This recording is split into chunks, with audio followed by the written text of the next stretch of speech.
toutes, j'espère que vous allez bien. Je suis vraiment contente de vous retrouver aujourd'hui. Alors, je vais parler avec vous d'un élément qui est indispensable dans votre routine capillaire. Il s'agit de votre shampoing. Tout le monde passe par l'étape du shampoing, on le fait régulièrement et le shampoing a une action directe sur le cuir chevelu et sur les cheveux. Raison de plus pour bien choisir ses produits car on ne se lave pas les cheveux avec n'importe quel shampoing. Les shampoings sont principalement des détergents destinés à laver les cheveux des salissures diverses, que ce soit de la crème, de l'huile ou même de la poussière qu'on a pu accumuler sur les cheveux apportée par le vent. Donc principalement les shampoings permettent de laver les cheveux. Mais on distingue également des shampoings dits traitants qui permettent de pallier à certaines anomalies du cheveu en fonction de leurs caractéristiques. On retrouve les shampoings sous diverses formes, liquides, même solides ou sous forme de vaporisateur pour les shampoings secs. Les shampoings sont principalement composés de bases lavantes, c'est ce qui en fait des détergents. Et très souvent, dans les produits qu'on retrouve en grande surface, ce sont des sulfates. C'est du sulfate ou des dérivés de sulfate qui sont utilisés, donc très agressifs pour les cheveux et le cuir chevelu. Enfin, plus ou moins agressifs, hein. Ça va dépendre de la concentration, mais ça reste tout de même quelque chose d'assez agressif pour les cheveux.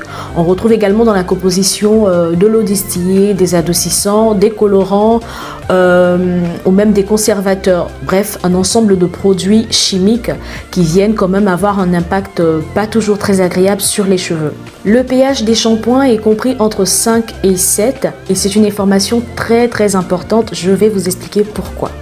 On distingue plusieurs catégories de shampoings, notamment 4. La première catégorie, ce sont les shampoings simples. Les shampoings simples ont une concentration, sinon un pH qui est de 7 et ils sont destinés majoritairement aux personnes qui ont des cheveux sains, en bonne santé, un cuir chevelu sain qui présente aucune anomalie. Donc si vous avez des cheveux secs ou des pellicules ou toute autre anomalie sur votre cuir chevelu, n'utilisez pas, en tout cas ce n'est pas recommandé d'utiliser un shampoing simple parce qu'ils sont concentrés, donc ils sont très détergents et ils viendront aggraver l'anomalie sur votre cuir chevelu ou sur vos cheveux. Donc ça, c'est la catégorie des shampoings simples. La seconde catégorie, ce sont les shampoings dits spécifiques. Ils sont moins détergents, ils ont un pH qui est entre 6,5 et 7. Ils sont moins concentrés que les shampoings simples et on retrouve différentes sous-catégories de shampoings spécifiques. Je précise que les shampoings spécifiques ne sont pas des shampoings traitants. Ils vont avoir une action principalement sur la tige capillaire, mais pas sur le cuir chevelu. Comme exemple de shampoing dans cette catégorie spécifique, on peut retrouver par exemple des shampoings pour cheveux fragilisés. Ils sont riches en aminoacides, en sels minéraux et en vitamines qui vont venir fortifier la fibre capillaire. On peut avoir également des shampoings pour cheveux fins et sans volume qui sont aussi riches en vitamines, en acides aminés et qui vont permettre d'apporter du tonus et de la tenue aux cheveux.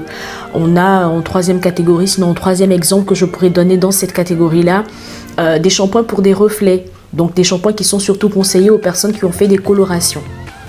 La troisième catégorie, ce sont les shampoings techniques qui, comme le nom l'indique, sont destinés à une utilisation technique. Avant ou après une technique, généralement ils sont réservés à un usage professionnel parce qu'ils ont un pH qui est assez variable justement en fonction de la technique pour laquelle on les utilise. Comme exemple, je peux citer le shampoing post-décoloration qui va venir agir sur l'éclaircissement des cheveux, donc il va venir stopper l'éclaircissement des cheveux, il va venir aussi préparer le cheveu à une coloration. Donc c'est très important de savoir qu'il existe ce genre de shampoing là. Quand vous faites votre décoloration, avant de faire une coloration, il faut vous laver les cheveux avec un shampoing post-décoloration. En comparaison, je peux citer aussi comme exemple le shampoing post-coloration qui est différent du shampoing post-décoloration, qui lui a un pH qui est de 4,5, qui va venir permettre de fixer la couleur, d'éliminer les résidus d'oxydation des produits oxydants sur les cheveux et qui va permettre justement de le faire briller et tout ça. Donc c'est vraiment différent. Et en troisième exemple, je peux citer le shampoing post-défrisage. Je prends ce cas-là parce que c'est assez répandu hein, et j'en ai moi-même fait les frais. parce que je n'avais pas l'information justement. Donc le shampoing post-défrisage, c'est à la suite d'un défrisage. Il y a des shampoings qui sont adaptés. Il ne faut pas se laver les cheveux avec un shampoing simple ou le shampoing qu'on a l'habitude d'utiliser. Il y a vraiment un shampoing post-défrisage qui va venir réduire, sinon éliminer l'alcalinité des cheveux que peut apporter le produit de défrisage qui est vraiment très agressif pour les cheveux. Et même sur le coup, juste après un défrisage, il faut se laver les cheveux avec, et même encore plusieurs applications de ce shampoing-là après un défrisage. Je pense même jusqu'à 2 à 3 applications pour vraiment totalement éliminer des cheveux tous les produits alcalins. Et si une fois que vous avez, on va dire 3 semaines après votre défrisage, moi je recommande en tout cas d'utiliser un produit, sinon un shampoing spécifique et pas du tout un shampoing simple parce qu'il est trop détergent. Donc au moins un shampoing spécifique pour permettre de retenir vos cheveux tout en douceur. La 4e catégorie, ce sont les shampoings traitants. Donc eux, ils vont vraiment avoir une action sur le cuir chevelu pour venir corriger certaines anomalies. Comme anomalie, on peut citer les pellicules, l'excès de sébum, la chute des cheveux ou des cheveux anémiés. Et ce sont des shampoings qui ont un pH qui est compris entre 5 et 6. Mon conseil ou mon expérience, parce que je l'ai testé et que ça marche, donc je vous le partage. D'accord, donc il y a 2 points. Le premier, c'est le co-wash. Le co-wash, peut-être que c'est une technique qui est très répandue en ce moment, que vous connaissez peut-être déjà. Il s'agit tout simplement de remplacer votre shampoing par un après-shampoing. Donc, plus de shampoing, basta, on oublie et on passe directement à l'après-shampoing. Plus vous allez le faire régulièrement, plus vous allez vraiment laver vos cheveux en profondeur. Ils seront tout aussi propres que si vous utilisiez un shampoing. Et en plus de cela, vous allez nourrir en profondeur vos cheveux et votre cuir chevelu. Donc, c'est vraiment l'idéal. La deuxième astuce, sinon la deuxième technique que moi j'applique, c'est d'utiliser des shampoings végétaux, donc à base de poudre indienne. Sincèrement, mes cheveux, il y a un avant et un après poudre indienne. Ça a vraiment changé la vie de mes cheveux. Pourquoi? Justement parce que les poudres indiennes, en plus de laver le cuir chevelu en profondeur et en douceur, donc vous avez vraiment un cuir chevelu qui est propre, comme si vous aviez utilisé un shampoing industriel. Donc le cuir chevelu, il est vraiment propre.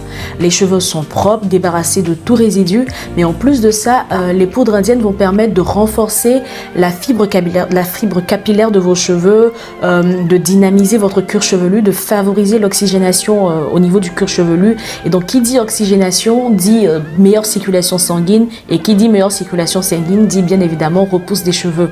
Donc les poudres indiennes vont permettre vraiment d'accroître la repousse de vos cheveux. Ils seront plus forts, même plus souples. Ils seront, moi mes boucles par exemple, elles sont mieux définies. Franchement, c'est top. Donc je vous le recommande. Mon shampoing, comment est-ce que je le fais? Je mélange le shikakai qui a des propriétés lavantes et assainissantes pour le cuir chevelu, l'amla qui justement permet de renforcer la fibre capillaire, mais surtout d'accroître la pousse des cheveux, et le brahmi qui lui aussi a des propriétés fortifiantes pour la tige capillaire. Donc c'est vraiment top d'utiliser ne serait-ce que ces 3 poudres là, mais il y en a plein d'autres que vous pouvez retrouver sur le marché. Voilà, vous savez tout sur les shampoings. J'espère vraiment que cette vidéo va vous aider et que vous allez voir un avant et un après au niveau de vos cheveux. Voilà, donc choisissez bien vos produits, appliquez tout ce que je vous ai dit aujourd'hui, et n'hésitez pas, si vous avez des questions ou même si vous avez un partage d'expérience, si vous avez des recommandations, si vous utilisez d'autres produits pour pallier au shampoing classique, n'hésitez pas à nous le partager. Ça peut m'aider moi ou aider d'autres personnes, donc n'hésitez pas. Quant à moi, je vous dis à très bientôt la semaine prochaine pour une nouvelle vidéo, et d'ici là, portez-vous bien, que Dieu vous garde. À bientôt.